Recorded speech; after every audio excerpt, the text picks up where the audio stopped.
নমস্কার, আমি সঙ্গমিত্রা। আমার এই সহজ রান্না চ্যানেলে আপনাদের সবাইকে স্বাগত। আজ আমি রান্না করছি মাছের মাথা দিয়ে পুঁই শাকের চচ্চড়ি। আপনাদের যদি এই রান্নাটা ভালো লাগে তাহলে লাইক এবং শেয়ার করবেন, আর আমার এই সহজ রান্না চ্যানেলটাকে সাবস্ক্রাইব করে পাশের বেল আইকনটা দাবাতে ভুলবেন না। মাছের মাথা দিয়ে পুঁই শাকের চচ্চড়ি বানানোর জন্য প্রথমেই লাগবে মাছের মাথা। এখানে আমি একটা কাতলা মাছের মাথা নিয়েছি, আপনারা যে কোনো মাছের মাথা দিয়ে এই চচ্চড়িটা বানাতে পারেন। আর লাগবে পুঁই শাক। সবজির মধ্যে আমি নিয়েছি আলু, ঝিঙে, বেগুন, পটল আর কুমড়ো। ফোড়নের জন্য আমি নিয়েছি তেজপাতা, শুকনো লঙ্কা, পাঁচফোড়ন।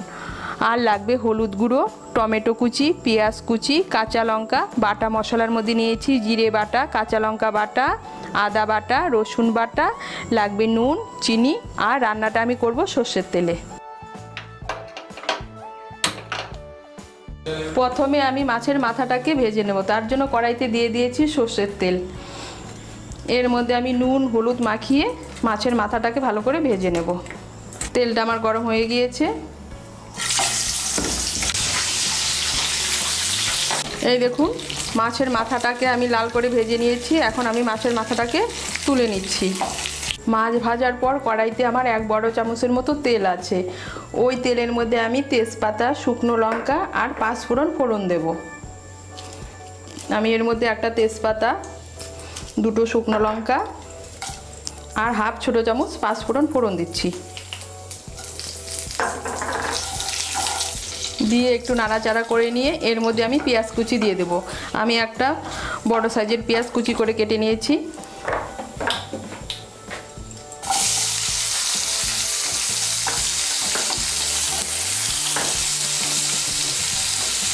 পেঁয়াজটাকে একটু ভেজে নেব। এই দেখুন, পেঁয়াজটাকে আমি একটু ভেজে নিয়েছি। এখন এর মধ্যে আমি দিয়ে দেব আদা বাটা, রসুন বাটা। আমি এর মধ্যে 1 ছোটো চামচ রসুন বাটা দিচ্ছি, 1 ছোটো চামচ আদা বাটা দিচ্ছি। আদা বাটা রসুন বাটাটাকে মিশিয়ে নেব।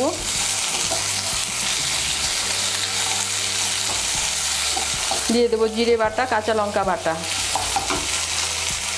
আমি 4টে কাঁচা লঙ্কা বেটে নিয়েছি।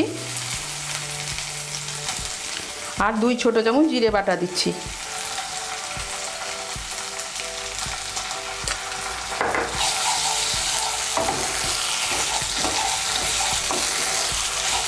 বাটা মশলাগুলোকে ভালো করে মিশিয়ে নেব।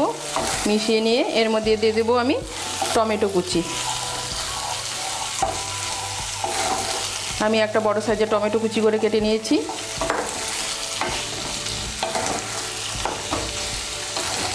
এর মধ্যে দিয়ে দেবো হলুদ গুঁড়ো। আমি এর মধ্যে 1 ছোটো চামচ হলুদের গুঁড়ো দিচ্ছি।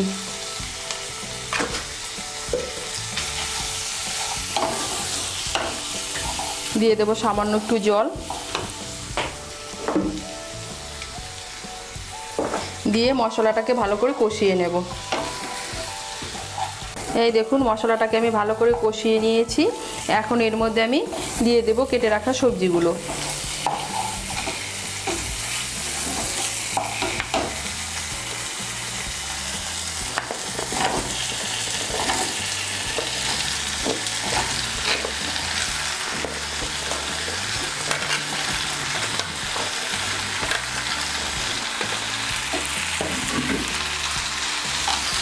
আমি এখানে সবজির মধ্যে নিয়েছি একটা আলু, 1 টুকরো মিষ্টি কুমড়ো, একটা ঝিঙে, একটা বেগুন আর 2টো পটল। আমি এই সবজিগুলোকে এখন ভালো করে মশলার সঙ্গে মিশিয়ে নেব। এই দেখুন, সবজিগুলোকে মশলার সঙ্গে ভালো করে মিশিয়ে নিয়েছি। এখন আমি আঁচটাকে কমিয়ে 2 মিনিটের জন্য ঢেকে দেব। আঁচটা কমিয়ে আমি 2 মিনিটের জন্য ঢেকে দিয়েছিলাম।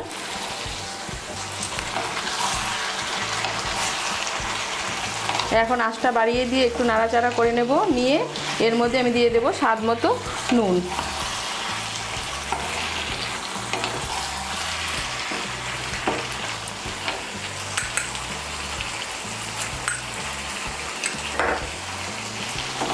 নুনটাকে ভালো করে মিশিয়ে নেব। নুনটাকে ভালো করে মিশিয়ে নিয়েছি। এখন আঁচটা বাড়িয়ে দিয়ে আমি একটু রান্না করে নেব। আঁচটা বাড়িয়ে দিয়ে আমি 1 মিনিটের মতো নাড়াচাড়া করে নিয়েছি। এখন এর মধ্যে আমি দিয়ে দেব কেটে রাখা পুঁই শাক। আমি 1 আঁটি পুঁই শাক নিয়েছি, নিয়ে পুঁই শাকটাকে ভালো করে কেটে ধুয়ে নিয়েছি।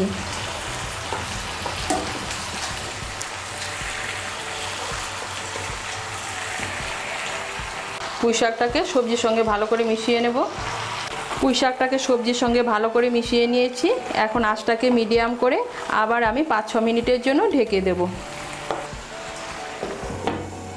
আঁচটা মিডিয়াম করে আমি 5-6 মিনিটের জন্য ঢেকে দিয়েছিলাম।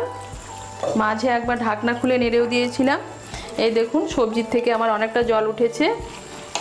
এর মধ্যে আলাদা করে কোনো জল পড়বে না, সবজির জলেই সবজিগুলো সেদ্ধ হবে আর সবজির জলেই রান্নাটা হবে। একটু নাড়াচাড়া করে নিয়ে এর মধ্যে আমি ভেজে রাখা মাছের মাথাটা দিয়ে দেব।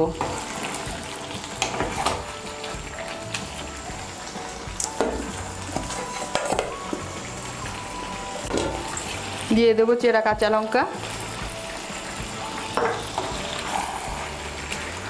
আমি এই রান্নাটা লঙ্কা বাটা আর কাঁচা লঙ্কা দিয়ে করছি, আপনারা চাইলে এর মধ্যে লঙ্কার গুঁড়ো দিতে পারেন। মাছের মাথাটাকে ভালো করে মিশিয়ে নেব। মিশিয়ে নিয়ে আবার আমি আঁচটাকে মিডিয়াম করে 3-4 মিনিটের জন্য ঢেকে দেব।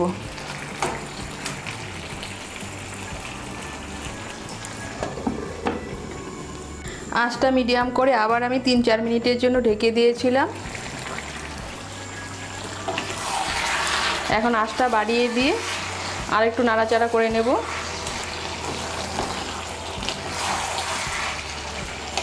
এই দেখুন সমস্ত সবজিগুলো আমার সেদ্ধ হয়ে গিয়েছে। এখন এর মধ্যে আমি দিয়ে দেব স্বাদ মতো চিনি।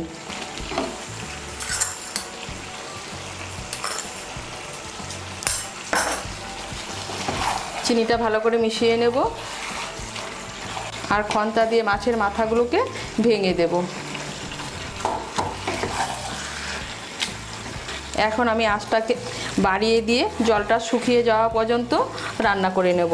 আর আপনারা যদি ঝোল খেতে পছন্দ করেন তাহলে আঁচটা বাড়িয়ে দিয়ে একটু নাড়াচাড়া করে নিলেই তৈরি পুঁই শাকের চচ্চড়ি।